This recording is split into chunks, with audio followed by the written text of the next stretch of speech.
क्या आप उस लड़की को जानते हैं जो रोज 10 जूते सह सकती है? और क्या कोई माता पिता इतनी अजीब शर्त के बावजूद अपनी बेटी की शादी कर देंगे? जब सब हार मान चुके थे, तभी सामने आई कोमल, एक लड़की जिसकी हिम्मत और समझदारी ने सभी को हैरान कर दिया। जानिए कैसे उसने अपने पति को बदल दी। रमेश जहाज पर व्यापार के लिए निकल रहा है। लहरों पर सूरज की रोशनी चमक रही है। अचानक सामने से ठगों की छाया दिखती है। रमेश की घमंडी शर्त उसे ले जाती है एक खतरनाक सफर पर, जहां ठग, धोखा और संघर्ष उसका इंतजार कर रहे हैं। क्या वो बच पाएगा? रहस्य अब खुलने वाला है। दोस्तों, ये कहानी एक ऐसी अजीब शर्त की है जिसने सबको हैरान कर दिया। शर्त ये थी कि रमेश उसी लड़की से विवाह करेगा जो रोज उसके 10 जूतों की मार सह सके। लेकिन लोग ये जानना चाहते थे कि ऐसी अजीब शर्त क्यों है और कौन से माता पिता अपनी बेटी को इस शर्त के बावजूद इस लड़के के साथ शादी के लिए भेजेंगे। बहुत समय पहले की बात है। एक नगर में एक सेठ और सेठानी रहते थे। उनका एक बेटा था रमेश। बचपन से ही जिद्दी और घमंडी रमेश जब जवान हुआ तो उसके माता पिता ने धीरे से कहा, बेटा, अब तुम्हारी शादी का समय आ गया है। हम चाहते हैं कि तुम्हारे लिए कोई नेक लड़की देखकर रिश्ता तय किया जाए। रमेश ने हल्की मुस्कान के साथ उत्तर दिया, पिताजी, मैं उसी लड़की से विवाह करूंगा जो रोज मेरे 10 जूते सह सके। मेरी यही इच्छा है कि मेरी पत्नी को मैं रोज 10 जूते मारूं। सेठ और सेठानी इस अजीब शर्त को सुनकर हैरान रह गए। वे सोचने लगे, अब ये शादी कैसे होगी? कौन ऐसी शर्त बर्दाश्त करने के लिए अपनी बेटी भेजेगा? कुछ दिनों बाद उसी नगर में एक व्यापारी आया जो अपनी बेटी के लिए रिश्ता ढूंढ रहा था। किसी ने उसे बताया कि इस नगर के सेठ का बेटा भी शादी के लिए रिश्ता ढूंढ रहा है। व्यापारी ने रमेश के माता पिता से मिलने का निर्णय लिया और अपनी बेटी का प्रस्ताव रखा। रमेश उस बैठक में मौजूद था और उसने फिर से अपनी शर्त रख दी, मैं उसी लड़की से विवाह करूंगा जो रोज मेरे 10 जूते सह सके। लड़की के पिता इस शर्त को सुनकर स्तब्ध रह गए। उन्होंने सोचा, कौन अपनी बेटी को रोज 10 जूते खाने के लिए भेजेगा? वे असमंजस में घर लौट गए। घर पहुंचकर व्यापारी ने अपनी पत्नी को सारी बात बताई। उसकी पत्नी ने कहा, बढ़िया किया जो तुमने इनकार कर दिया। लेकिन उनके पास खड़ी उनकी बेटी कोमल ये सब सुन रही थी। कोमल बहुत समझदार और संस्कारी थी। उसने पिता से कहा, पिताजी, मैं उसी लड़के से शादी करना चाहती हूं। पिता और माता दोनों हैरान रह गए। उन्होंने कहा, बेटी, तुम ऐसे इंसान से शादी क्यों करना चाहती हो जो तुम्हें रोज 10 जूते मारेगा? कोमल ने दृढ़ता से जवाब दिया, पिताजी, मैं सब संभाल लूंगी, बस आप मेरी शादी इसी लड़के से करवा दीजिए। यह सुनकर पिता को यकीन नहीं हो रहा था कि उनकी बेटी वास्तव में उस अजीब शर्त वाले लड़के के साथ विवाह करना चाहती है। उन्होंने उसे समझाने की कोशिश की, बेटी, 10 जूते रोज खाकर तो तुम्हारे सिर के बाल ही उड़ जाएंगे, इसलिए इस विचार को अपने मन से निकाल दो। तुम्हारे लिए और भी अच्छे लड़के हैं। लेकिन कोमल नहीं मानी। उसने अपनी इच्छा दृढ़ता से जताई और अंततः पिता माता को अपनी बेटी की समझदारी और साहस का आदर करना पड़ा। इस प्रकार रमेश और कोमल की कहानी की शुरुआत हुई, जिसमें रमेश की घमंड भरी शर्त और कोमल की साहसिक इच्छा एक अद्भुत मोड़ लेती है। कोमल की दृढ़ इच्छा और साहस देखकर उसके माता पिता ने आखिरकार उसकी बात मान ली। उन्होंने रिश्ता पक्का कर दिया। निश्चित समय पर बारात आई और कोमल दुल्हन बनकर रमेश के घर पहुंची। ससुराल में उसका स्वागत बड़े आदर और प्रेम से किया गया। उसकी सास ने उसे अच्छे पकवान खिलाए और घर की सभी व्यवस्थाएं देखीं। रात को कोमल अपने बिस्तर पर बैठी अपने पति का इंतजार कर रही थी। तभी रमेश आया। अपने पैरों से जूते निकालकर बोला, अपना सिर आगे करो, मुझे तुम्हें 10 जूते मारने हैं। कोमल मुस्कुराई और बोली, देखिए, 10 जूते मार लीजिए, मुझे कोई आपत्ति नहीं है। सब कुछ जानते हुए ही मैंने आपसे शादी की है, इसलिए मैं जूतों से डरती नहीं। फिर उसने रमेश से एक सवाल किया, मेरे माता पिता ने मुझे जन्म दिया, पाल पोस कर बड़ा किया और दहेज देकर मेरी शादी की, लेकिन उन्होंने कभी मुझे एक भी जूता नहीं मारा, तो आप किस अधिकार से मुझे 10 जूते मारेंगे? जब तक आपने कमाई नहीं की, आपको मुझ पर अधिकार कैसे मिलेगा? रमेश इस पर चुप हो गया। उसे एहसास हुआ कि कोमल की बात बिल्कुल सही है। ये सब उसके माता पिता की कमाई का हिस्सा है और उसने अभी तक खुद कुछ कमाया भी नहीं। रमेश को यह झटका लगा और उसने सोचा कि अब उसे खुद कमाई करनी होगी। अगले ही दिन उसने व्यापार करने का निश्चय किया। वास्तव में उसके पिता एक व्यापारी थे जो जहाज पर माल लादकर दूसरे देशों में खरीद फरोख्त करते थे। रमेश ने भी यही व्यापार करने का निश्चय किया। रमेश ने अपने पिता से कहा, पिताजी, आप मुझे एक जहाज और व्यापार के लिए थोड़ा धन दें। मैं जल्द ही अधिक धन कमाकर लौटूंगा। फिर पूरे अधिकार से मैं अपनी पत्नी पर जूतों की मार कर सकूंगा। पिता ने उसे व्यापार की सारी जानकारी दी और रमेश अपने जहाज में व्यापार के लिए निकल पड़ा। जाते समय उसने अपनी पत्नी को आश्वासन दिया, मैं जल्द ही बहुत सारा धन कमाऊंगा और तुम्हें हर सुविधा दूंगा। फिर मैं अपनी शर्त के अनुसार तुम्हें जूते मारूंगा। रमेश अपने जहाज पर व्यापार करने के लिए उत्साहित था। उसके चेहरे पर घमंड और आत्मविश्वास झलक रहा था। उसके माता पिता को संतोष हुआ कि उनकी बहू कोमल इस घमंडी और बिगड़े हुए बेटे को सुधारने में मदद करेगी। रमेश का यात्रा प्रारंभ हुआ, लेकिन व्यापार के पहले ही उसे कई परेशानियों का सामना करना पड़ा। कुछ दिन बाद वो एक बंदरगाह पर रुका। वहां उसे एक आंख वाला व्यक्ति मिला जो पिछले व्यापार में अपने पैसे और गिरवी की मांग कर रहा था। रमेश के पास आंख नहीं थी और उसने कहा कि अगली बार लाकर लौटाऊंगा। इसी बीच रमेश को उस नगर में एक और समस्या का सामना करना पड़ा। वहां उसे एक सुंदर स्त्री मिली जिसने उसके सोने के गिलास को अपने बिल्ली के माध्यम से छीन लिया। रमेश ने उसे लौटाने से मना किया और यह मामला कोतवाल के सामने गया। कोतवाल ने रमेश के जहाज में तलाशी ली और रमेश गिरफ्तार हो गया। उसे राजा के दरबार में पेश किया गया और 6 महीने की सजा सुनाई गई। इस तरह रमेश की व्यापार यात्रा की शुरुआत चुनौतीपूर्ण और घातक साबित हुई। उसका अहंकार और घमंड उसे मुश्किल में डाल चुके थे, लेकिन कोमल की बुद्धिमानी और धैर्य के बिना वो इस जटिल परिस्थितियों से बाहर नहीं निकल सकता था।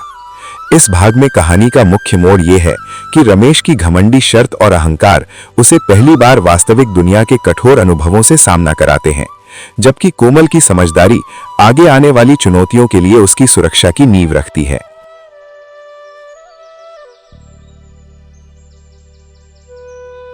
रमेश ने व्यापार करने के लिए अपने पिता से जहाज और थोड़ा धन लिया और यात्रा पर निकल पड़ा। वो उत्साहित था, लेकिन उसे ये नहीं पता था कि व्यापार की दुनिया में चुनौतियां सिर्फ समंदर तक ही सीमित नहीं हैं। 3-4 दिन के बाद उसने तय किया कि वो एक बंदरगाह पर रुकेगा और वहां का बाजार देखेगा। जैसे ही वो बंदरगाह पर उतरा, सामने एक अजीब आदमी दिखाई दिया। उसका सहारा केवल एक लाठी थी और उसकी एक आंख गायब थी। वो रमेश के पास आया और बोला, अच्छा तुम आए हो। तुम्हारे पिता पहले आए थे और मुझसे 100 स्वर्ण मुद्राएं उधार ली थी। अब तुम्हारी बारी है। मुझे मेरी एक आंख वापस चाहिए। रमेश ने आश्चर्यचकित होकर कहा, मैं तुम्हें कभी नहीं जानता, ये कैसे संभव है?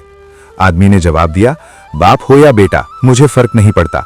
अगली बार आओ और अपनी आंख लेकर आओ, तभी मैं अपनी आंख वापस लूंगा। रमेश के पास आंख नहीं थी और उसने हल्के स्वर में कहा, अभी यह संभव नहीं है, अगली बार आऊंगा तो आंख लेकर आऊंगा। लेकिन आदमी ने उसकी बात नहीं मानी और जोर जोर से चिल्लाने लगा। आसपास की भीड़ इकट्ठी हो गई और लोगों ने रमेश पर दबाव डालना शुरू कर दिया। रमेश घबरा गया और नहीं जानता था कि क्या करे। तब एक व्यक्ति ने सलाह दी कि तुम अभी कुछ पैसे दे दो, मामला सुलझ जाएगा। रमेश ने 50 स्वर्ण मुद्राएं दी और वो आदमी वहां से चला गया।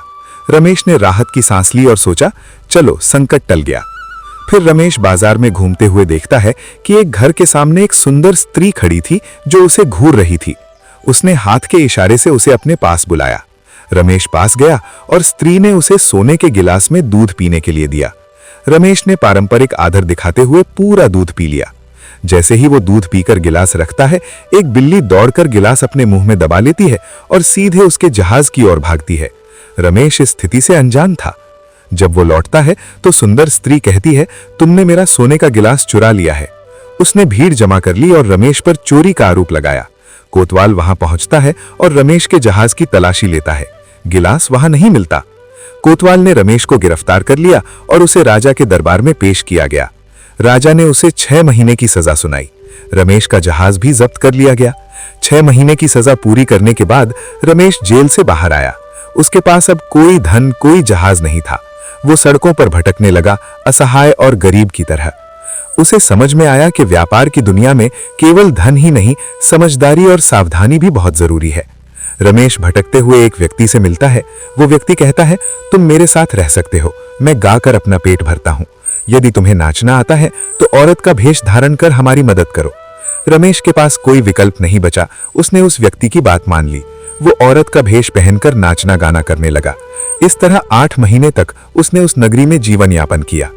इस भाग में कहानी का मुख्य मोड़ यह है कि रमेश का अहंकार उसे व्यापार में मुश्किलों में डालता है और उसे अपने जीवन के वास्तविक अनुभवों से सीखना पड़ता है। 8 महीने बीत चुके थे और कोमल अपने पति रमेश का इंतजार कर रही थी। रमेश के न आने पर वो चिंतित थी। उसने सास ससुर से कहा, पिताजी, मेरे पति अभी तक लौट नहीं आए हैं, मैं उन्हें ढूंढने जाऊंगी। सेठ ने पहले उसे रोकने की कोशिश की। बेटी, तुम इतने बड़े संसार में उन्हें कैसे ढूंढोगी? मैं ही तुम्हें ढूंढ कर ले आता हूं। लेकिन कोमल ने दृढ़ता दिखाई। पिताजी, आपकी उम्र हो चुकी है, आप घर पर रहें, मैं अपनी मेहनत और साहस से उन्हें वापस लाऊंगी। सेठ ने आखिरकार कोमल को 2 जहाज और पर्याप्त धन दिया, साथ ही अपने 5 भरोसेमंद आदमी और एक वफादार कुत्ते को उसके साथ भेजा। उन्होंने कहा, बेटी, ये लोग तुम्हारी रक्षा करेंगे और ये कुत्ता तुम्हारे इशारे पर अपनी जान देने को भी तैयार है। कोमल ने मर्दाना भेष धारण किया और जहाज में बैठकर यात्रा शुरू की। 4 दिन के सफर के बाद वो बंदरगाह पर उतरी और शहर का जायजा लेने लगी। उसने अपने साथियों को कहा, मुझे ऐसा लग रहा है कि रमेश इसी नगरी में फंसा हुआ है। आप जहाज पर ही रहें और मेरी प्रतीक्षा करें। बाजार में आगे बढ़ते हुए कोमल ने देखा कि वही एक आंख वाला व्यक्ति उसके पास आया। उसने फिर वही पुरानी बात दोहराई, उसकी आंख वापस चाहिए। कोमल ने तुरंत समझ लिया कि ये वही ठग है जिसने रमेश को परेशानी में डाला था। कोमल ने आग से संकेत किया और अपने साथियों से कहा, भाइयों, काका की आंख जहाज पर कहीं रखी है, ढूंढो और लाओ। कुछ देर बाद उसके साथियों ने दिखावा किया कि उन्होंने बहुत सारी आंखें खोज ली हैं, लेकिन काका की आंख नहीं मिली। कोमल ने कहा, यदि मेरी अगली योजना नहीं चली तो इस ठग से कड़ी सजा मिलेगी। इस बार उसकी दूसरी आंख निकाल कर ले आओ। ठग डर गया और भाग खड़ा हुआ। कोमल ने देखा कि उसके रणनीतिक निर्णय और साहस ने स्थिति को नियंत्रित किया। फिर कोमल बाजार में आगे बढ़ी और देखा कि वही सुंदर स्त्री खड़ी है जो पहले रमेश को धोखा दे रही थी। कोमल ने अपना मर्दाना भेष रखा और दूध पीने की परंपरा निभाई। जैसे ही वो दूध पीकर निकलने लगी, बिल्ली गिलास अपने मुंह में दबाकर जहाज की ओर भागी। कोमल ने अपने 3 साथियों और कुत्ते की मदद से बिल्ली और ठग को नियंत्रित किया। बाद में कोमल ने चौराहे पर गाते नाचते लोगों को देखा। उसने पहचान लिया कि वही रमेश और वो आदमी हैं जो औरत के भेष में नाच गाना कर रहे थे। रमेश ने कोमल को नहीं पहचान पाया, लेकिन कोमल ने तुरंत पहचान लिया। उसने रमेश से कहा, यदि तुम मेरे साथ चलो तो मैं तुम्हें इससे भी अच्छा काम दे सकती हूँ। रमेश ने तुरंत सहमति दी और कोमल ने उसे अपने जहाज पर सुरक्षित लाया। उसने उसे नहलाया, उसके पुराने कपड़े उतारकर नए पुरुषों वाले कपड़े पहनाए और उसे फिर से अपने असली रूप में लाया। कोमल की बुद्धिमानी, साहस और योजना ने रमेश को ठगों के जाल से निकाल दिया। इस भाग में कहानी का मुख्य संदेश ये है कि साहस, बुद्धिमानी और धैर्य किसी भी मुश्किल परिस्थिति में साथी की रक्षा कर सकते हैं।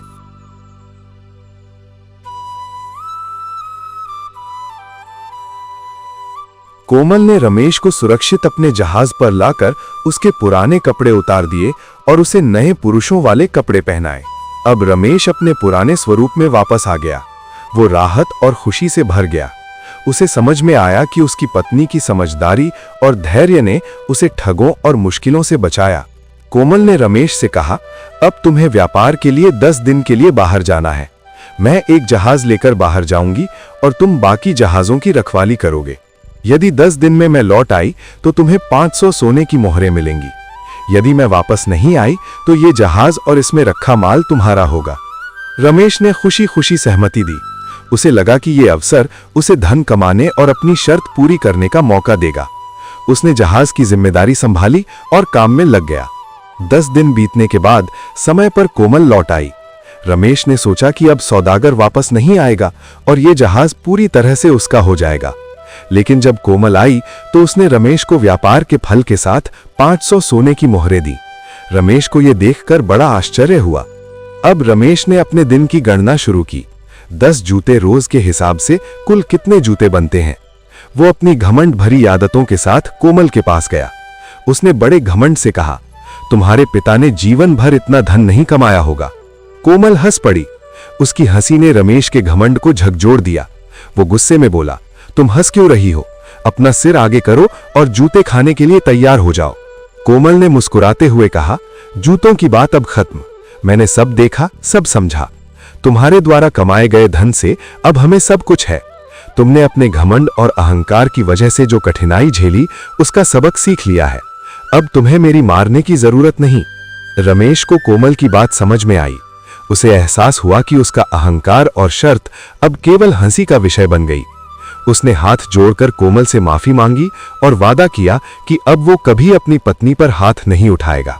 कोमल ने रमेश को माफ कर दिया और दोनों अब एक दूसरे के साथ प्यार और सम्मान से रहने लगे। रमेश ने अपने अहंकार को त्याग दिया और व्यापार में समझदारी और धैर्य के साथ काम करना शुरू किया।